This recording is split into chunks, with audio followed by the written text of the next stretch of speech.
नमस्कार दोस्तों, आज के स्टॉक लर्निंग में जानेंगे कोठारी इंडस्ट्रीज़ को लेकर के, जो कि कंपनी बहुत पुरानी है। कहने के लिए कह सकते हैं कि 100 साल से ज़्यादा की पुरानी कंपनी रही कोठारी इंडस्ट्रीज़, जो कंपनी मैन्युफैक्चरिंग करती है एफएमसीजी प्रोडक्ट और हेल्थ केयर आइटम्स को लेकर के। लेकिन मुझे ऐसे याद आता है जब हम लोग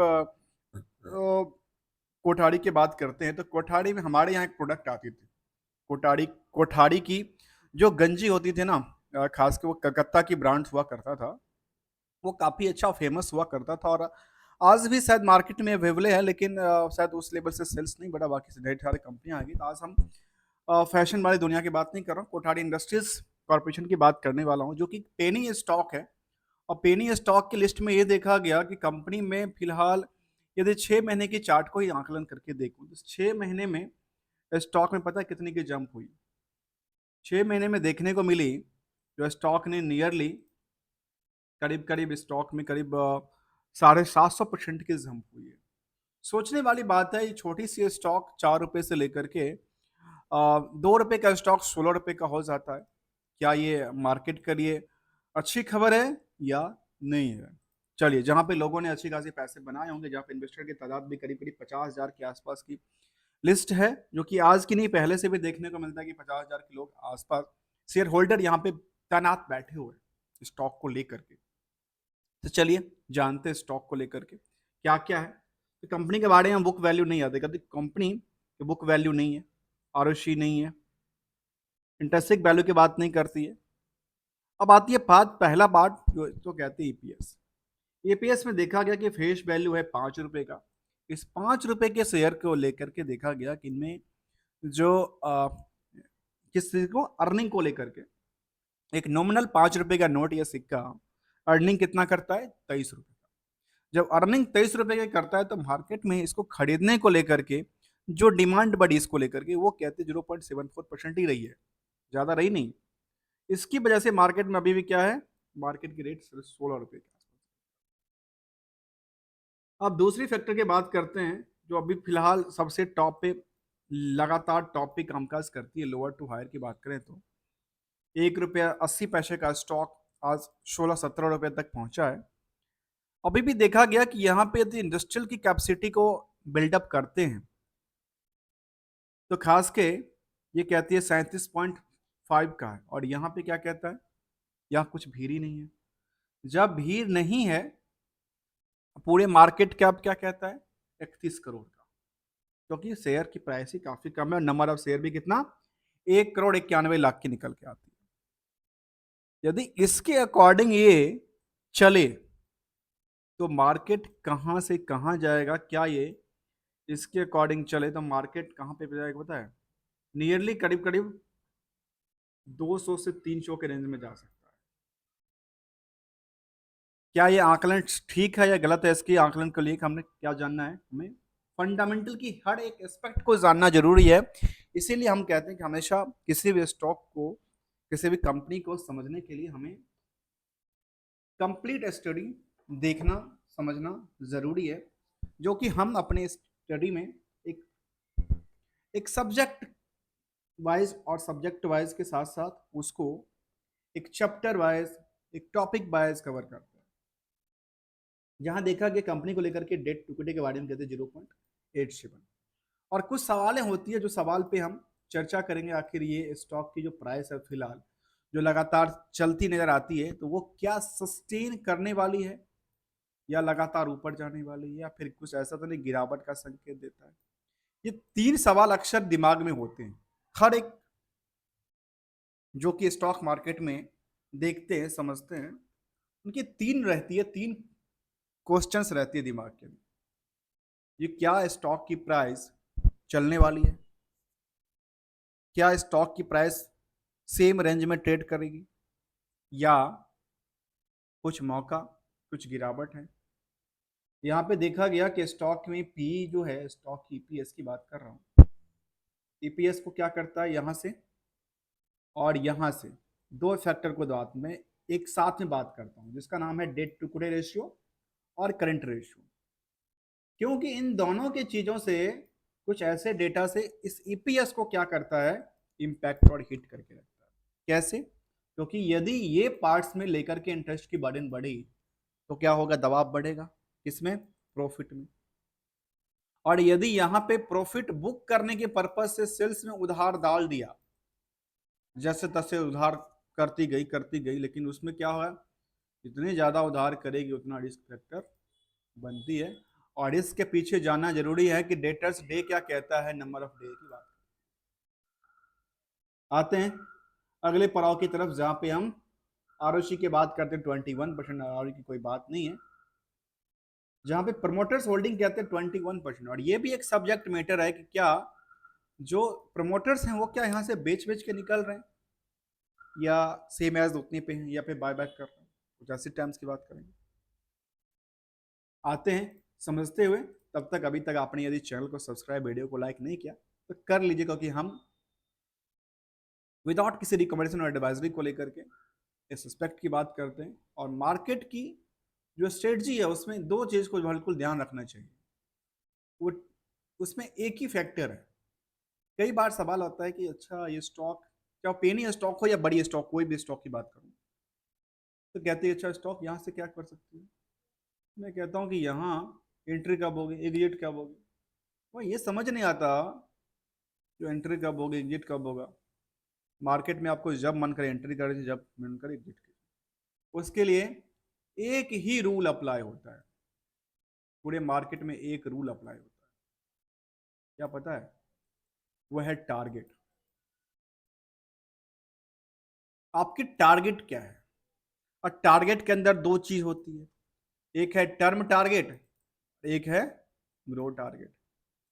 चाहे वो ट्रेडर हो, चाहे वो इन्वेस्टर हो, अल्टीमेटली यहीं जाके आती खत्म होती है सारी कहानी। तब भी लोग सोचते रहते अच्छा इसका एंट्री कब होगा, एग्जिट कब होगा। आप जब कभी मार्केट जाते हैं एंट्री सोचते हैं क्या, कुछ आपको खरीदारी करना है तो सोचते हैं क्या मार्केट में कुछ करना है, एंट्री कब करें, एग्जिट कब करें। एक टारगेट लेके चलते हैं, बस टारगेट ही सब कुछ होता है स्टॉक। चाहे मार्केट की बात करूं या स्टॉक की बात करूं, टारगेट ही क्या है, सब कुछ। पीयर्स में देखा गया, पीयर्स में अदानी इंटरप्राइजेस से लेकर बड़ी बड़ी कंपनियां हैं। लगता है कि इससे कंपेयर करना ठीक नहीं लगता। मैं कंपेयर करूंगा तो बीएससी के देखूंगा क्या कहती है, कि उसके इसके पीयर्स क्या कहते हैं इस स्टॉक को लेकर के। इसके पीयर्स में देखा गया कंपनी को, तो इसमें कहती है कि इनके पास पीयर्स में कौन है, कहती है एनएफएल है, नेशनल फर्टिलाइजर लिमिटेड है, जिसके जिसको किया जा सकता है। आते हैं समझते हैं किसको लेकर के, रिजल्ट को लेकर। आखिर इसका रिजल्ट का पार्ट्स क्या है। तो मैनेजमेंट की परफॉर्मेंस की बात करें तो ये मैनेजमेंट की परफॉर्मेंस जो कि भी क्वार्टरली बेसिस में जो था वो जून में आकर 13 करोड़ पे आए अटकी है। अर्थात देखिए, यदि वाई वाई से कंपेयर करें या फिर क्यू और क्यू से कंपेयर करें, तो दोनों तरफ से मार्केट ने जंप किया, इनकी सेल्स जंप किया। और जब सेल्स जंप किया तो ऑपरेटिंग प्रॉफिट मार्जिन को लेकर क्या कहती है, जो लगातार एक गिरावट चल रही थी, निगेटिव पॉइंट चल रही थी, वहां पे क्या किया, सस्टेन किया, न्यूट्रल से भी ऊपर आया। जब ऊपर आया तो कुछ ना कुछ तो देके जाएगा ना, और देके जाएगा। तो जो कंपनी लगातार नुकसानदायी चल रही थी, उस नुकसानदायी में यहाँ पे आकर के उन्होंने एक पॉजिटिवली बात बताई, और बात बताई कि हमारे पास 27 लाख का प्रॉफिट बुक किया। अब एक सवाल आता है, क्या इससे पहले भी कंपनी ने प्रॉफिट बुक किया था। हाँ, बुक किया था। अब कई बार ये हो सकता है कि मैनेजमेंट परफॉर्मेंस अच्छी कर लिया, या फिर उसको कहते हैं ऑपरेशनल्स, या बुक्स बुक्स को मैनिपुलेट करना। अब यहाँ पे बुक्स में क्या होगा, प्रॉफिट बनेगी तो मार्केट में क्या होगा, डिमांड लगातार बढ़ेगी स्टॉक को लेकर। फिर टूटी तो फार मार्केट में क्या होगा, उसकी डिमांड में गिरावट आएगी। लोग सोचेंगे अच्छा ये बेच बेच के निकलो, फिर दूसरा स्टॉक लो, यहाँ से नुकसान बुक करेंगे, चलेंगे। क्योंकि एक को फायदा, एक को नुकसान तो होना ही है। आते हैं अगले सिलसिले पे और जानते हैं ईयरली बेसिस को लेकर के।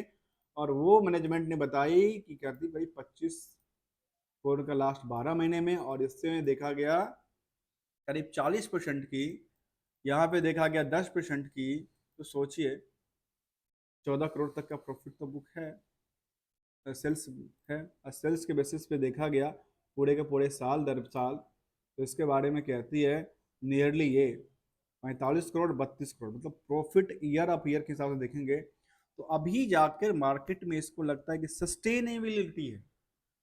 इसीलिए तो मार्केट जो है वो अप्रैल से लेकर के अभी तक 4-5 महीने में 700% की जंप कर गई।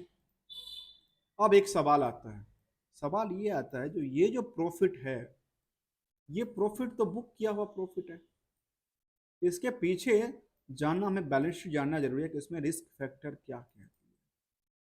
चलिए अगले पड़ाव में जानेंगे इसको, रिस्क फैक्टर को लेकर के, जहाँ पे कंपनी ने अपडेट किया और कहा हमारा सेल्स ग्रो को लेकर के, जो हमारा सेल्स पिछले एक साल में तो अच्छी खासी जंप किया है, सेम एज द स्टॉक की जो प्रॉफिट की बात करें, सेल्स तो कम भी हुआ लेकिन प्रॉफिट अच्छी खासी हुई है।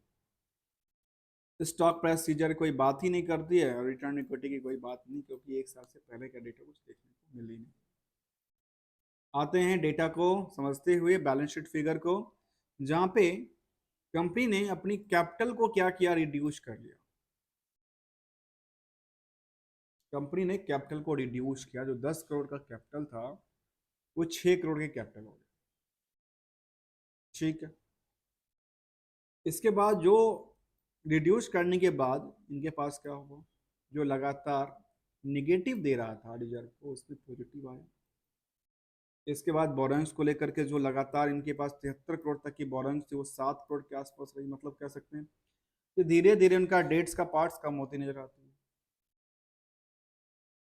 अब एक सवाल और आता है, क्या फिक्स एसेट्स कुछ चेंज किया, कभी नहीं, इसमें तो काफी बदलाव बदलाव हुआ, नियरली 28 से 30 करोड़ हो जाता है।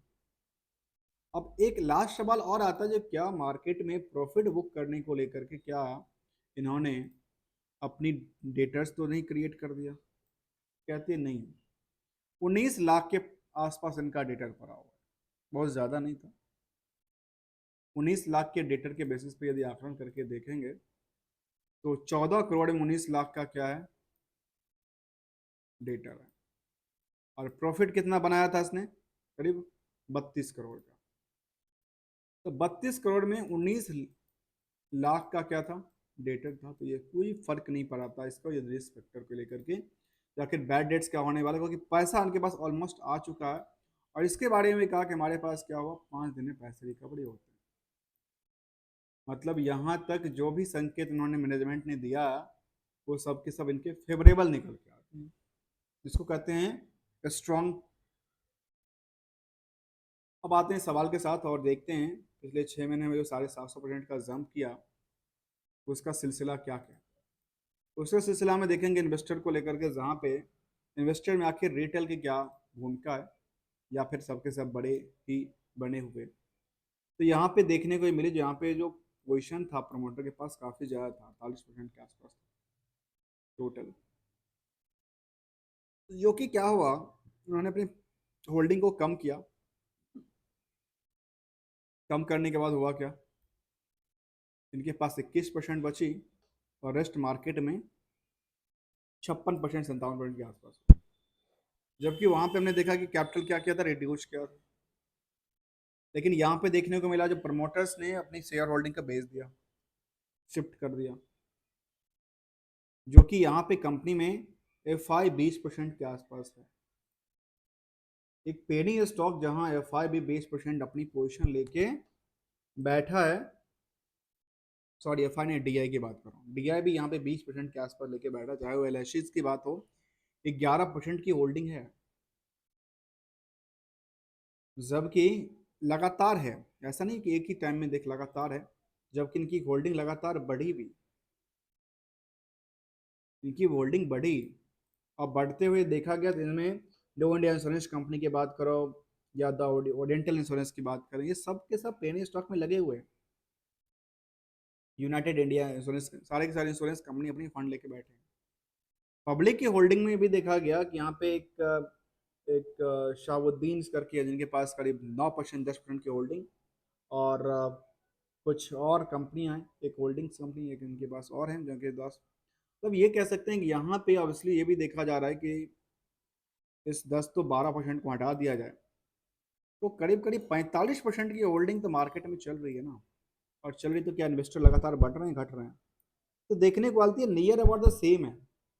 डिमांड और सप्लाई की चेन के देखा जाए तो शेयर होल्डिंग पैटर्न में उस टाइम में सेम एज पर रही है, कोई फेरबदल देखने को नजर नहीं आया।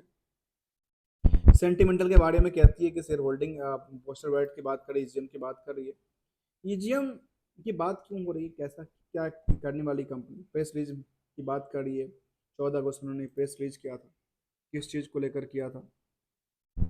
प्रेस रिलीज में उन्होंने कहा कि हमारे पास ऐसा क्या हुआ, तो कहती हैं Chennai based Kothari Industries Corporation Limited एडीशी Kothari groups has the joint hand, hands with the OTB Industries Commercial D Components to technical technologies limited के साथ फ्रेंक फ्रेंका ऑफ द ब्राज़ील की कंपनी है जो कि joint ventures company the manufacturing in the market invisibles in the parts of the innovations solution for the shoe shoes component पे कामकाज करेगी।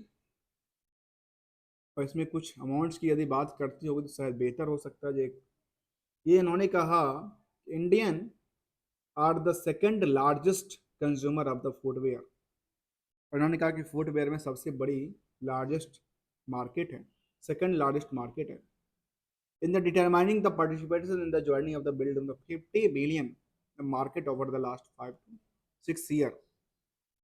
50 मिलियन की बात करती नज़र आ रही है इनकी प्रेस।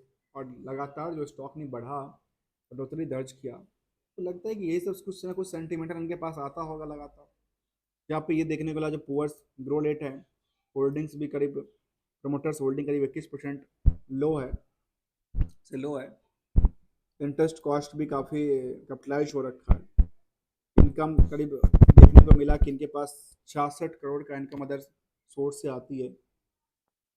और प्रमोटर होल्डिंग जो है लास्ट 3 साल में लगातार गिरा है। कंपनी हैज़ रिड्यूस डेट्स को रिड्यूस किया किया है।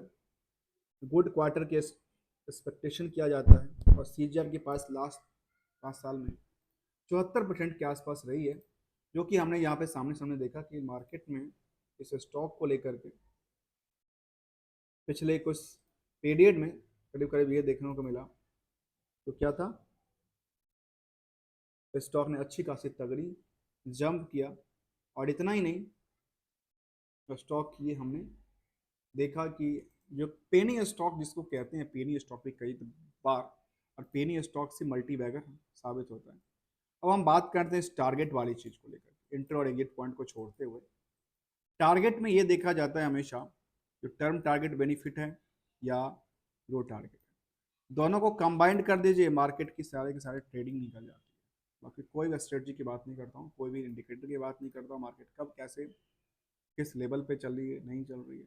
ये completely learning parts, not for any recommendation और एडवाइजरीज को लेकर के। जहाँ पे कोई सेगमेंट वाइज डिटेल होगा तो शायद हम इसको लेने का ट्राई करते हैं कि सेगमेंट वाइज कुछ डिटेल है कि नहीं है। तो यहाँ पे सेगमेंट वाइज डिटेल उन्होंने जो मार्च तक का अपडेट किया था उसमें तो है, लेकिन जून का ऐसा अपडेट देखने को नज़र नहीं आई जिन्होंने इनका जो मेन कंपनी का मेन कामकाज है। तो ये देखा गया कि अदर्स में सबसे ज़्यादा पैसा आता है, होटल इंडस्ट्रीज से पैसा आता है, फर्टिलाइजर से पैसा आता है, लेदर से पैसा आता है, ड्रोन, मतलब कंपनी अलग अलग सेगमेंट में अलग अलग काम करती है। ड्रोन बनाती है, रेंटल फ्रॉम प्रॉपर्टी करती है, एफएमसीजी प्रोडक्ट बनाती है जिसमें नुकसान हो गया कंपनी को।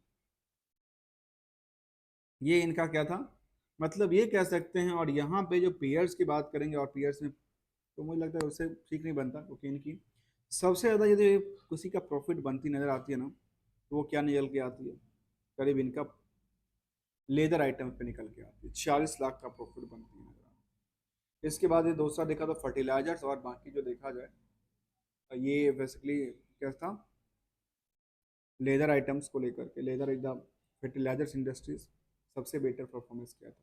होटल ने करीब से कम परफॉर्मेंस किया था। तो thank you so much for joining here दोस्तों।